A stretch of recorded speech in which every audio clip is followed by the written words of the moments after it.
Does this remind anyone of David Bowie and Prince? Somebody else remembering that?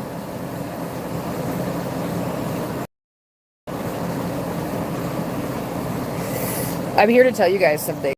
The future of humanity is not getting better. Your hope is lost. Your children aren't in the future, they're in the past. And you, by continuously placing them in the future, have no children at all. They're in the past or the present, but they're never in the future. And so when people say, I believe that children are the future, I'm talking about the childless multiverse. Children are the past and the present, not the future. I want you to stop and think for just a minute now. Any children that would show up and say, no, we from the future, we're the children. There were never any children in the past or the present, of course. No, just us here in the future. By trying to rob other children or child in order to establish their own, they would look like no other than permanent and perpetual adults by claiming that children were the future, which by exclusionary principles applies to saying that they were not so much there in the past or the present.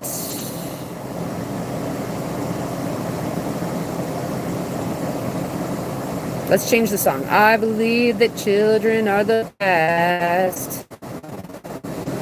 Teach them well to laugh and lead the way. Show them all the beauty they possess inside.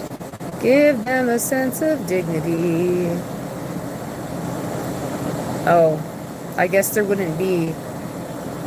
We would have to give up on the hope of humanity, which is that we would continue to fuck each other up all day long. If we time travel to fix things, but there's no children at all. Oh. Let's try it the other way. I believe that children like myself, if an outside child tries to say that I'm not a child, or that I'm not always a child, then they, by default, would have never been a child themselves, and that's their observation, and since they made it, they were never a kid, but I'm still a kid. But I'm not saying they made it or didn't make it, so hopefully, we don't want to, weigh in too heavily on it one way or the other. I believe that children are the present. Teach them well to laugh and lead the way. How do you have to teach children to laugh? Who told you that children were naturally laughacious? Perhaps children are naturally somber and heavy. Have you ever seen Wednesday Addams? I believe that children are the present. Let them be somber. Let them be gray. Let's show them all the beauty they possess inside. Wednesday Addams seems pretty generally filled with disgust and intolerance, and we like her that way. Show them all the intolerance and disrespect they have inside. Give us a sense of dignity. Because we're children, and we want and demand figgy pudding. I don't know. I just think, give me some figgy pudding. What does that even mean? Bring us some figgy pudding, and bring us some figgy pudding, and bring it right here. We won't go until we get... But they say that figgy pudding, that figs, and then David ate the fig before it was ripe, and that means that he attacked Bathsheba when she was a minor, so maybe we should drop the figgy pudding. Fuck the fucking figgy pudding. Fuck that shit. Throw the figgy pudding like turds in the fire in the dung heap. Fuck the figgy pudding. Let's be like Wednesday Addams and be kids who say fuck the figgy pudding. Fuck the figgy pudding and throw it right at them. We'll use it as cannonballs, and we'll use it as figgy pudding exploding bombs. We'll use it as figgy pudding attacks, and we'll figgy pudding arrows and figgy pudding shields. No, we don't have figgy pudding shields. That's a defensive weapon. Figgy pudding is purely an offensive weapon. We'll attack with the figgy pudding. We'll sling them with figgy pudding. We'll sting with the figgy pudding. And we'll hurt them real bad. Okay, that's not as bad as the other way. Is Bathsheba the figgy? They say she was a figgy and that figs are all sweet, but he ate her before she was ripe. What does that mean? Oh, some stories say that Bathsheba, the mother of Solomon, had already had 2 miscarriages before she was with David, and that she was only the age of 7 when he spied her on a rooftop. Oh my God, that makes King David a pedophile. If he'd been locked in prison, the men would have beat the fuck out of him and raped him up the ass. Yes, but you're not allowed to say that on YouTube, Self, because they could kick you off. Are you saying that the people, that all the Christians and the Jews are all like, woo, King David, Messiah of David, woo, David come, David's showing up, and the Bible says he's some sort of fucking pedo? Yeah, go look up the Talmudic stories on Bathsheba, his supposed wife. Go find out how old they say she was when she was on that fucking rooftop and see if you still like that fucking story. Because you might decide you don't like that fucking story anymore. You don't like children who ask for figgy pudding. And that if, the Norse god Tyr lost his right hand and he was the god of justice, and justice put his hand into the wolf on a bargain, on a bet, thinking, but the wolf was like, hey, if you're willing to put your right hand in my mouth and have it snapped off, you never had justice to begin with. It's never been yours to begin with. So you've never been just, so don't ever bring up justice again, because justice has been retroactively deleted, my friend.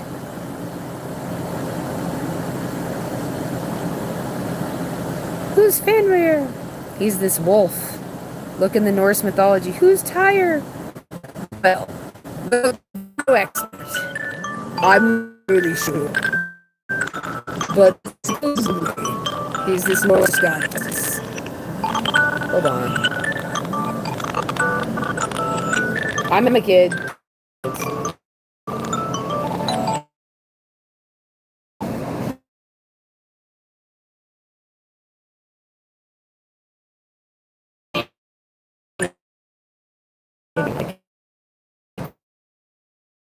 Okay, so King David, fucking fuck the figgy pudding. Oh, there's this favorite meditation I have. It's called Fuck That. And the guy's like, I'm weightless. And he's like, say it with me. Take a deep breath. Inhale. That's a bug floating in the water. Take a deep breath of, what is it? Fuck that? Oh man, now I don't remember what the deep breath is, but the out breath is like, fuck that.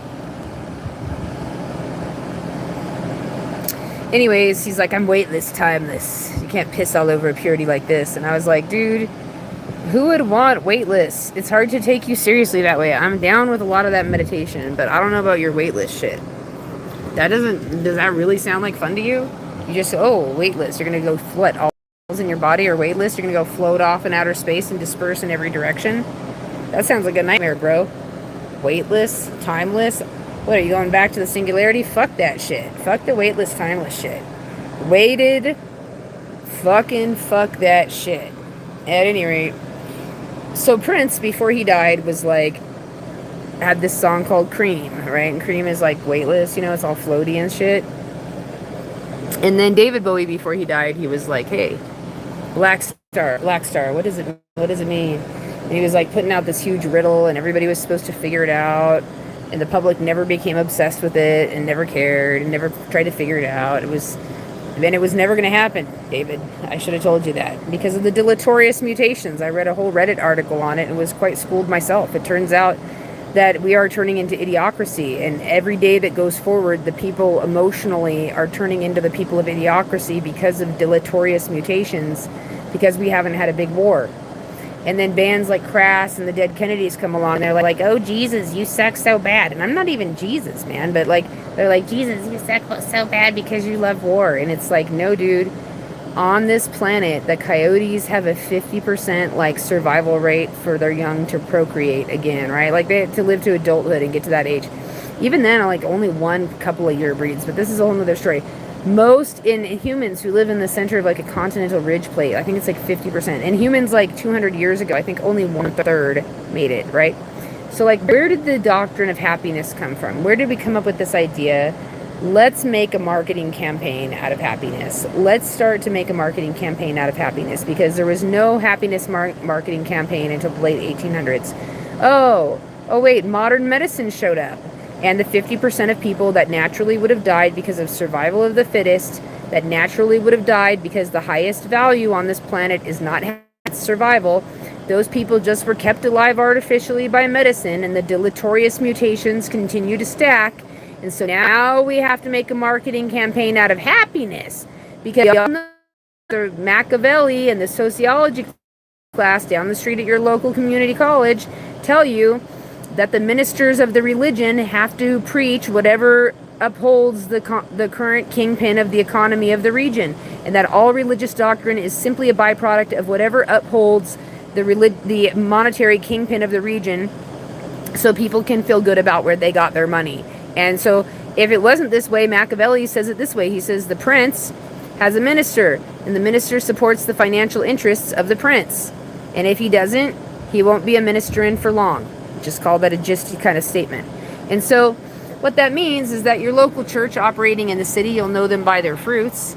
Here, like we're on a Disneyland jungle ride, you'll know the tree by its fruit, Jesus said. Well, here it is operating in the city, all nicey, easy peasy, friendly, kindly like sake. All the business owners go into there and everything else, and they all feel good about it, and they continue to business owningly produce things and go to work, because the minister be ministering according to the desires of the prince. Who's the prince? Well, in Machiavelli, he explains, in the Apostle Paul will tell you that towns have powers and principalities. Now, they make it all spiritual in the Bible, kids. They'll say, oh, Paul says you battle not against flesh and blood, but against powers and principalities and forces of darkness in high places.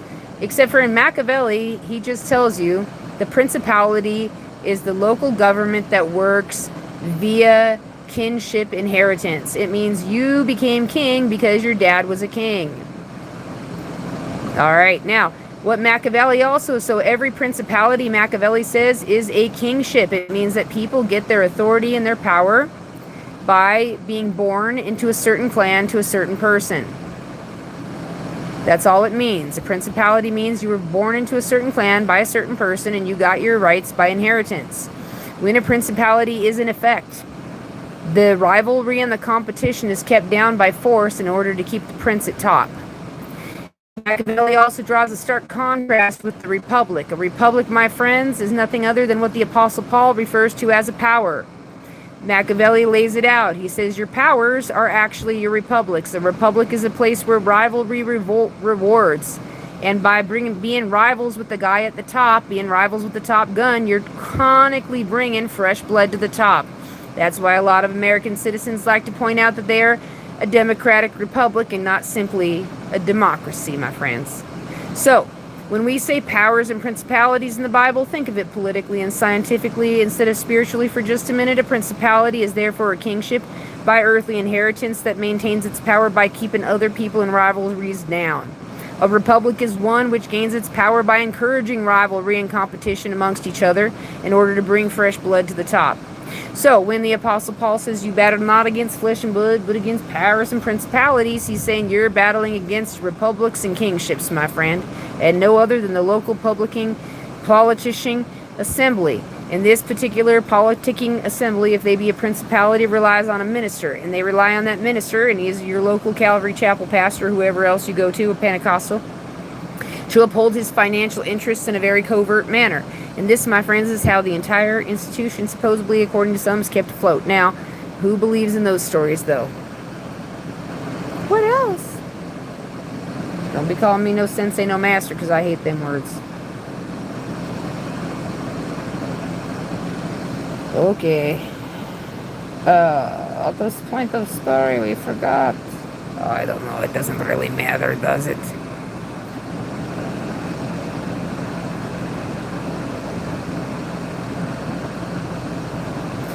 The minister preaches what the guy wants.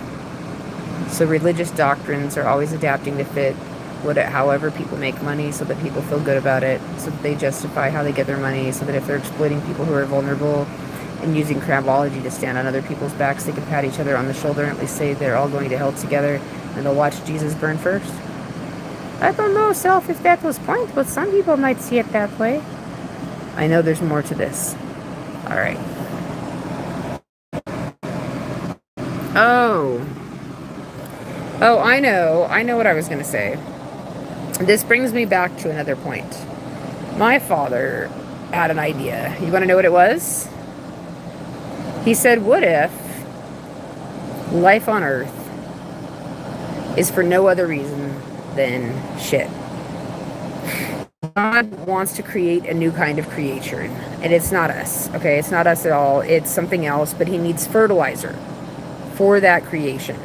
And he was like, how could I best get this fertilizer that I really want, filled with the sulfurs of people's various reactions? Oh, that's horrible. Ooh, I like that. And confusion, you name it. He just wanted the poop. And that's why in Ezekiel, God told the prophet to make poop bread and eat poop nebulized bread from the children of Israel, and the prophet rebelled, and he was like, no, if I have to eat bread, let it be from a cattle or something like that, and let's nebulize the cattle dung, and whole fight over it. But the whole point is, my dad was like, what if it's all because he needed an organism that would produce the right kind of poop based on how, like they think their feelings are about their feelings, but their feelings are really about getting just the right sulfur in the poop. It gets in the ground, it sits there for just the right length of time, who knows how many billions of years, and then bam, something else comes out of it. And you're either creating poop daily or you're turning into poop. Either one is just as good. And the whole thing was always and still is about this fertilizer. And if you don't believe me, have an argument with the creator and see what he tells you. Because if he contradicts it, I want to hear all about it.